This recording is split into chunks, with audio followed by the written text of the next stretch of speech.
There are only a few days left to join the Business Edit Group Coaching Program before prices increase on January 1st.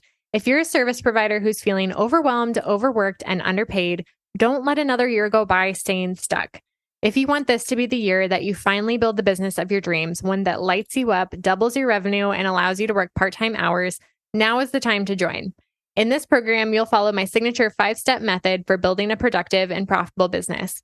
You'll get business minimalist strategy, marketing systems, and productivity roadmaps that are simple to understand and easy to implement, plus 12 months of weekly coaching to help you overcome any road bump that comes up along the way. Let this be the year that you finally hit your revenue goals and create a life-first business.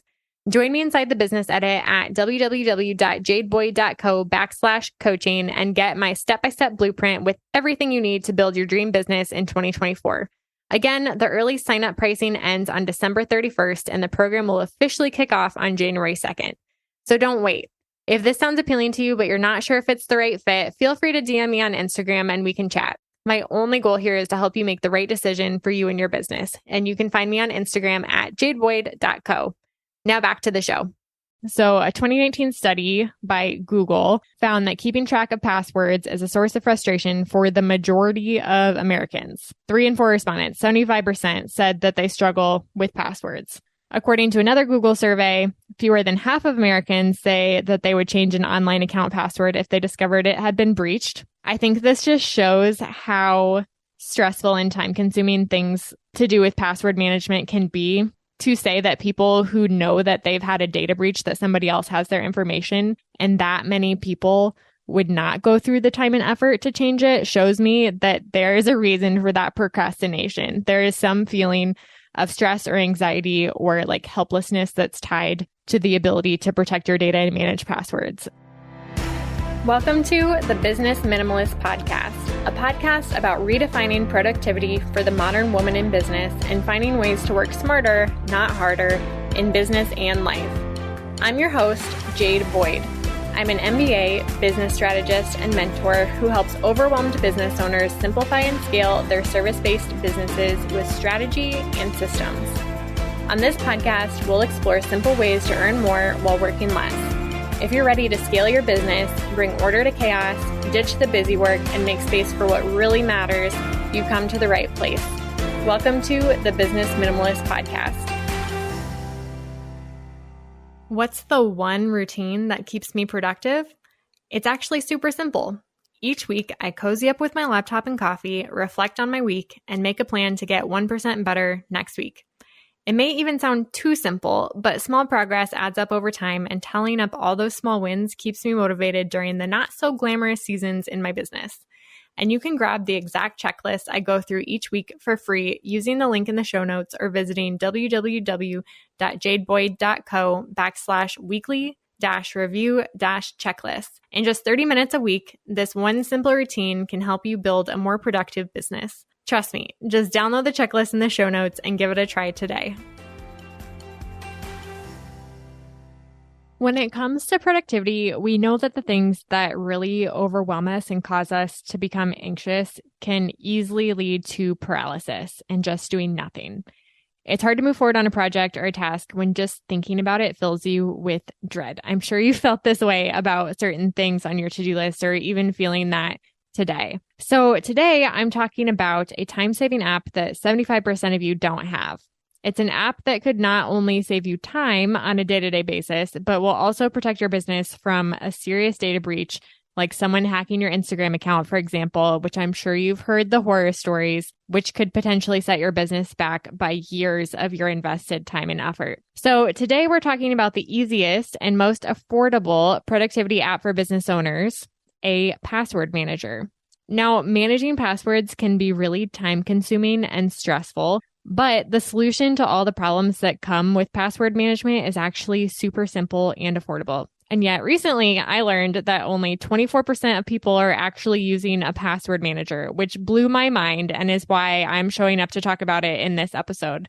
My husband's a software developer, So when we first got married, he added me to his 1Password account and I imported all of my passwords. We've been using it for the last 3+ years, and I can't tell you how easy it has made my life and how much worry and anxiety it has relieved. Being able to share all of our passwords, having access to that information in one place and know that it's protected.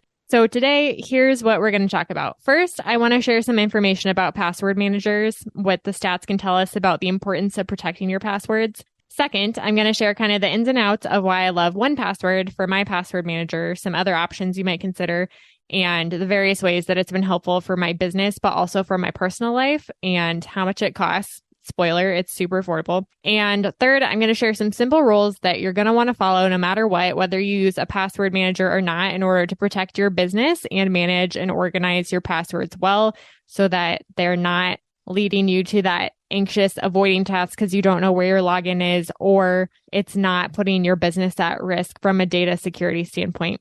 And again, spoiler alert, the rules are actually really difficult to follow if you don't have access to a password manager. So we're going to talk about that too. So when it comes to password management, I see two major issues or problems to solve here. The first problem is that managing passwords can be frustrating and time consuming.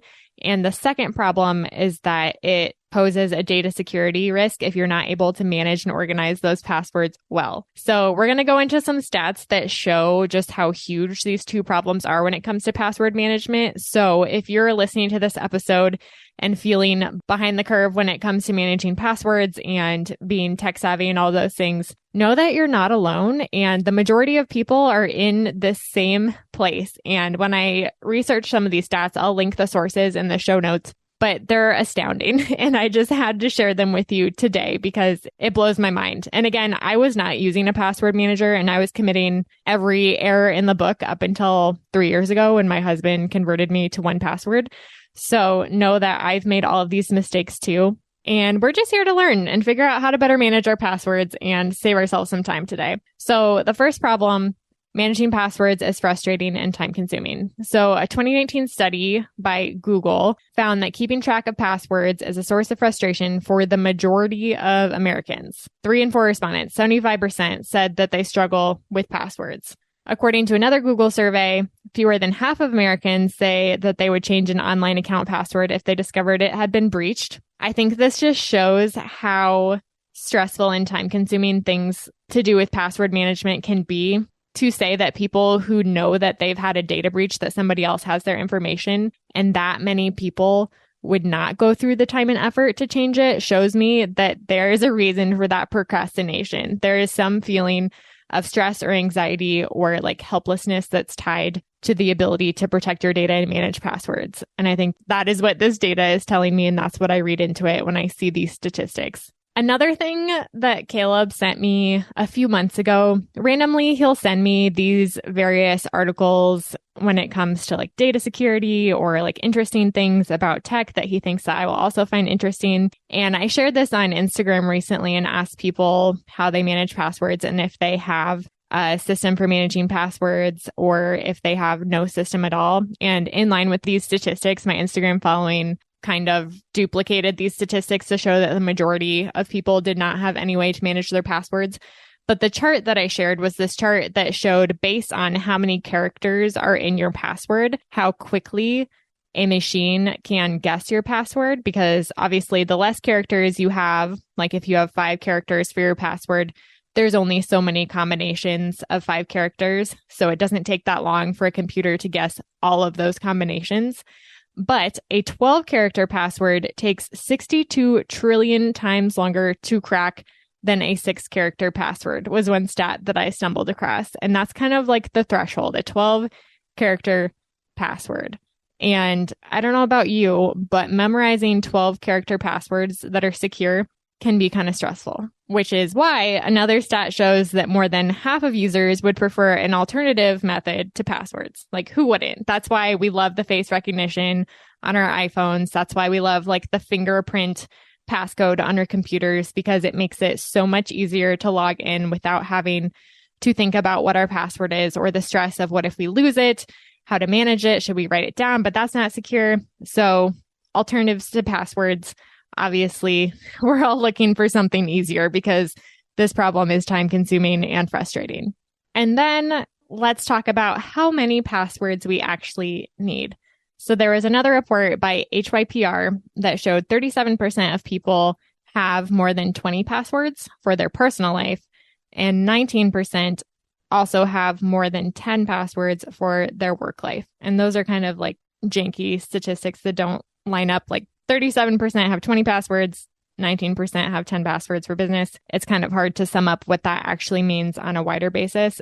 But this made me curious to look in 1Password and see how many passwords I had access to or that I had created. And right now I have 541 passwords in my private account. There is no way that I would be able to create 541 secure passwords that were 12 characters or more and not write them down somewhere in a place that could easily be stolen from my house or, hacked if it's in a digital document. So that's just in my private account. And then Caleb and I also have a shared vault for the accounts that we both have the same login for, things like streaming subscriptions or like financial information that we share, stuff like that. And there's an additional 81 passwords in that shared account.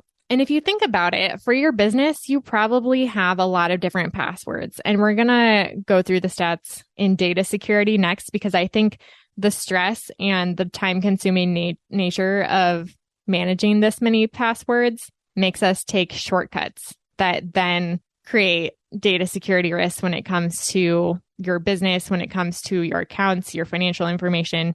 So let's move into the second problem, which is really the bigger problem here. If we're being honest, it's data security. So I found another stat that said 24% of Americans have used some variation of the following weak passwords. This is the ABC 123, just password as your password, 123456, I love you, 111111, QWERTY, admin, and welcome. Those are the common passwords, and 24% of Americans have used some variation of those passwords, which are obviously very easy for a hacker to guess, or even for your friends and family to guess. In addition to that, 59% use some version of their name and birth date in their password.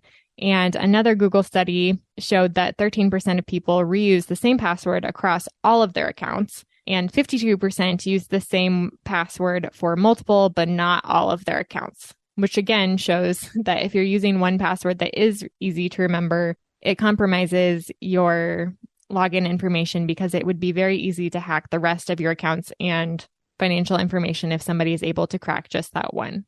So if at this point you're feeling a little bit scared or anxious about the state of your passwords, let's take a deep breath, because like I said, the solution is actually very simple and very affordable. And a quick 2-hour time investment will create so much time gain in the future, because the ability to have access to all of your passwords, all of your secure passwords in one place, will save you so much time and will also help you to stop procrastinating on the things that you know you need to do, but you don't want to do them because then you would have to dig out your passwords and log in. And there's some instances where that's a good thing. Credit card information, for example, might stop you from shopping impulsively if it takes you time to dig out your credit card and enter that information. It's not as readily available. But when it comes to managing your business, you should not be losing time by having to manually type in your passwords or go look them up and copy and paste them. So the solution is very simple, and there's a lot of different password managers on the market. The most common are LastPass and 1Password. And like I said, Caleb and I use 1Password, and so I'm going to talk a little bit about 1Password specifically. I think LastPass is very, very similar, but I want to share a little bit about how I use it, what it's capable of doing, and instances in my business where it could be handy as well. So first of all, it solves the problem of needing to know my passwords. I actually do not know what any of my passwords are. They're all just a string of random letters, numbers, and symbols that 1Password generates for me. So when I go to any site, say I signed up for a digital course, and then I have to create a new Kajabi login or something, I would type in my email address as the username. And then because I have a Chrome extension for 1Password installed in my browser, 1Password automatically sees, oh, she's creating a new login. And there's a little button that pops up next to the password that says, do you want to generate a password? And I click it, it generates my password. I click next, and then the 1Password box pops up and says, do you want to save this password? And it auto-populates the name of the website that I'm using, the URL that I'm using, the username and password that it gave me. And I say, yes, actually, that would be great. Save my password for me. I click a button and that's it. That's how I create new logins. I never know what my passwords are, so they are super secure and it makes my life a lot easier. Another thing, there's a mobile app. So again, logging into anything on my phone, you can actually turn on face recognition on your phone too, so that whenever your phone sees, or 1Password through your phone sees that you're trying to log into something, you can click and it'll say, do you want to autofill this with 1Password? You say yes. And then it does a little face recognition bubble quick, make sure that it's you. And then it fills in my information and I don't even have to open the 1Password app. It's super quick and easy. It'll also do that for credit card info. So again, I never have to think about like, which card should I use or what are the numbers? Where's my wallet at? I autofill from 1Password and it makes it super easy. It's also helpful because we have multiple credit cards based on what we're buying. This is not my doing. I would definitely prefer just to have one credit card for everything and not think about it. But my husband is very financially savvy and thrifty, and he has signed us up for a handful of credit cards. So we have one that we use for grocery and dining out because we get 5% cash back. And we have another one that we use for gas because same reason, we get automatically 5% cash back. And he's found like the best credit cards, done all the research and signed us up. So it's nice for me to have a cheat sheet even to look at like, okay, which one is for groceries again? Which one do I need to use? Because I have an absolutely terrible memory. So it's great that I have a place that I can go in and take notes on those things too, so that I can remember which card to use. And again, for my business, I have my business info saved in there too. And I just create a quick note for like business card. And then I search for business card and it auto populates, which is great. Another thing that's great about 1Password is that you can set up 2-factor authentication in the app. So you can have one-time passwords generated through 1Password. And there's different ways that you can generate one-time passwords. But in order to keep things simple, when I have to set up a one-time password for an account, I would rather do it through 1Password because I know that it's secure and it's just easy for me to go to one place. And so if you ever had to set up a one-time password, you'll know that it sends you some sort of code and that code expires after 30 seconds or a minute or whatever. And then the 1Password changes and then you have to get a new password if you want to use that one-time login, sort of a second verification that you are who you say you are. And within 1Password, you would just go to that login and it would show you what your current one-time password is. So it doesn't necessarily need to send you anything. If you ever change your phone number or your email or anything, that won't be an issue because everything is in 1Password, which is nice. On the more personal side of things, having a password manager has made me feel a lot more prepared if the worst were to happen to either Caleb or myself, which is kind of taking it to the next level. But if you've ever had somebody close to you pass away, you will hear the stories of how difficult it is to manage things, how difficult it is to get access to accounts, to access like social media or bank accounts or email accounts. And it can become a very stressful process in a time where things are already really hard. And we're not expecting the worst to happen, but I do have some anxious tendencies. And so knowing that if the worst were to happen to either myself or to Caleb, that we would both have all of the information that we needed to take care of things, it makes me rest a lot easier. And not only that, but just for day-to-day living, you can also save important documents or like your IDs, our marriage certificate. All of those things are securely stored in 1Password as well. Like the physical copies are in our safety deposit box. But again, it's nice to have access to those things because if I need to fill out a form that we need both of our driver's license numbers or something like that, I don't have to go find Caleb's wallet and dig it out. I just go in 1Password and it literally has everything that we need access to, which is a huge time saver and also stress reliever. Okay, and then let's talk about password management from a business perspective now. So here's a story that came up recently that made handling an issue in my business a lot easier than it would have been if I wouldn't have had the ability to share my passwords with Caleb.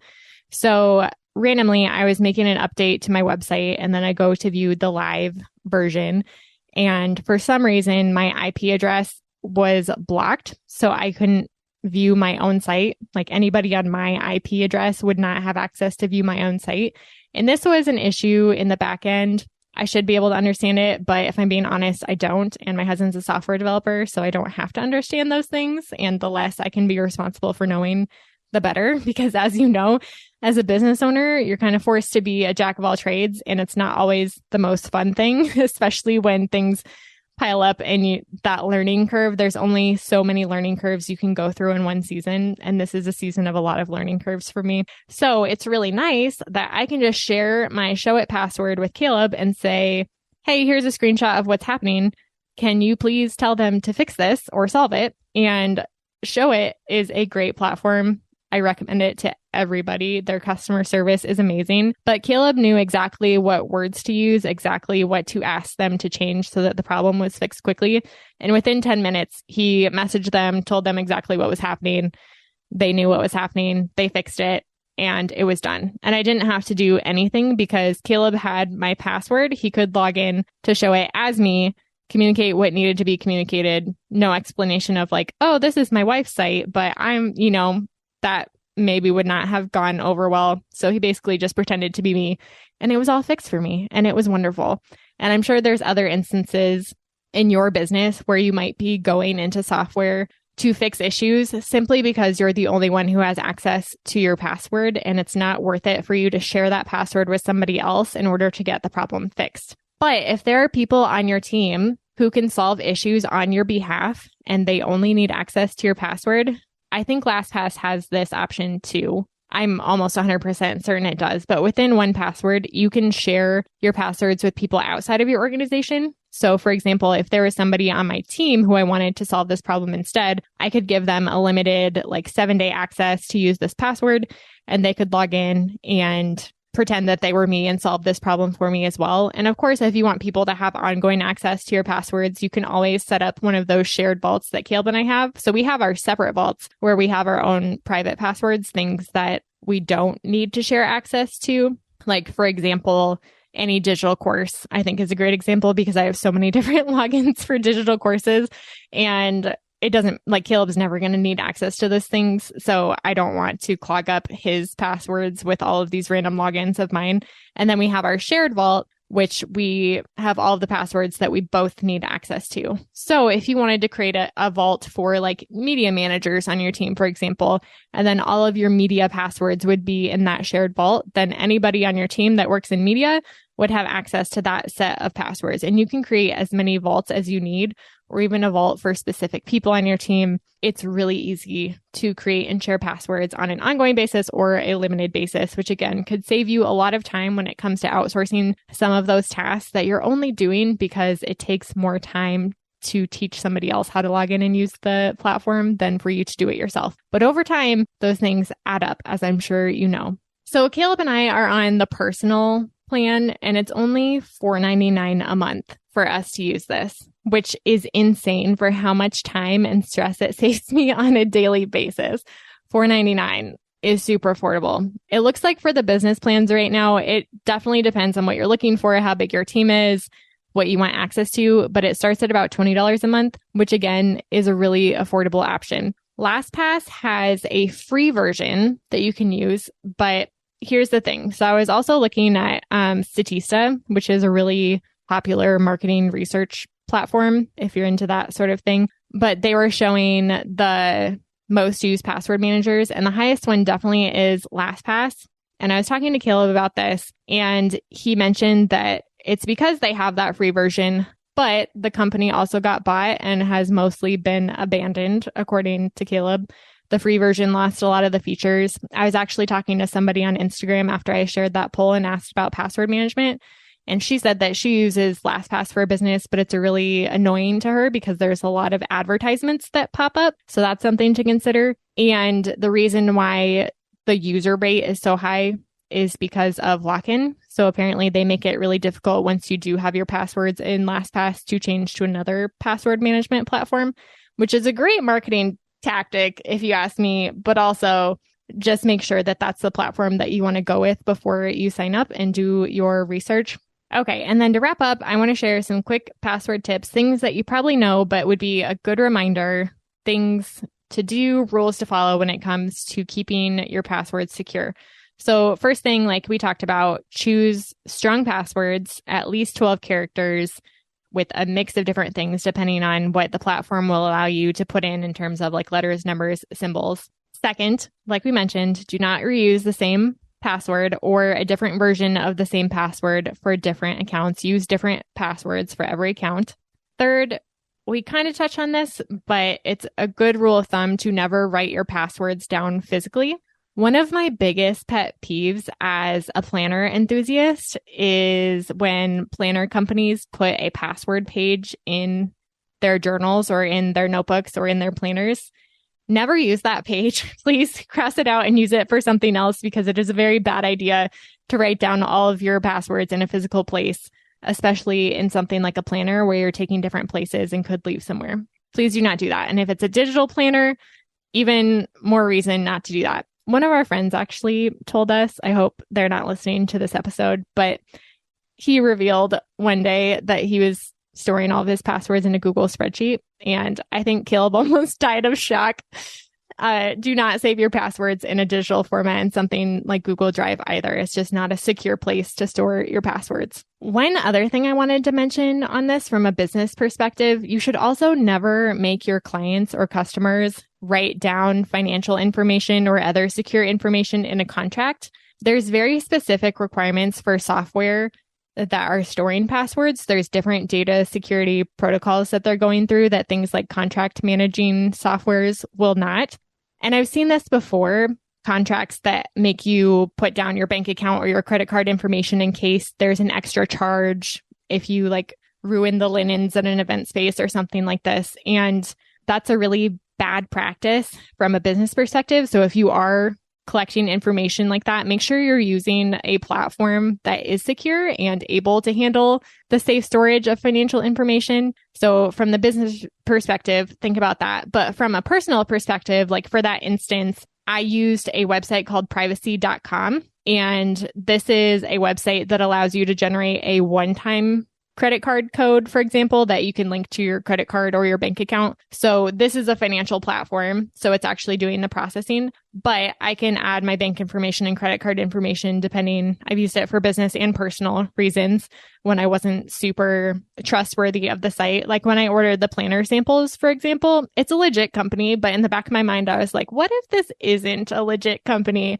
So I just generated a one-time credit card number based on my business credit card and use that instead. And you can create a limit both on like the time frame. So they don't have access to charge this after January 2023, or they only have the ability to charge this credit card up to $50 and you can set the amount.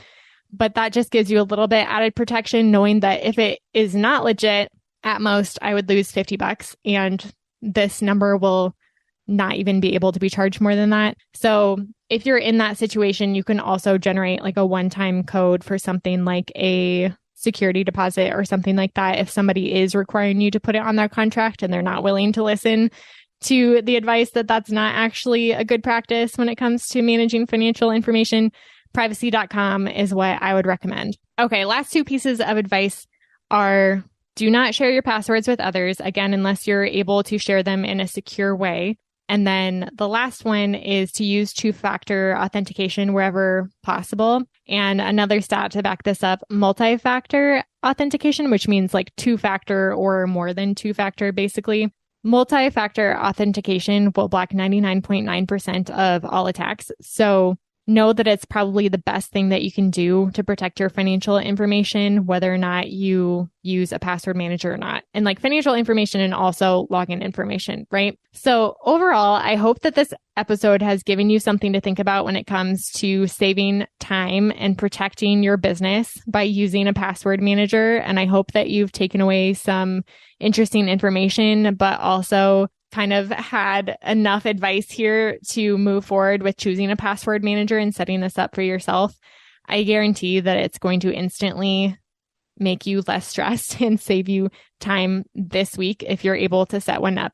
So moving forward, I will link everything mentioned in the show notes if you want to dig deeper into the research, or if you want to check out 1Password or any of the other things mentioned in this episode. Head on over to the show notes and view those things, and I will see you back here next week for another episode. Thank you so much for listening to this episode of the Business Minimalist Podcast. If you enjoyed today's episode, I'd be so grateful if you'd rate it on iTunes, Spotify, or wherever you're listening today. Your rating and review will help more small business owners discover helpful episodes each week. Don't forget to check out the show notes for the tools and resources mentioned in today's episode, because good ideas don't grow businesses, action does. And if you want more business minimalist tips and resources, head on over to Instagram and follow me at jadeboyd.co. I'd love to hear what you took away from today's episode. I'll see you next time on the Business Minimalist Podcast.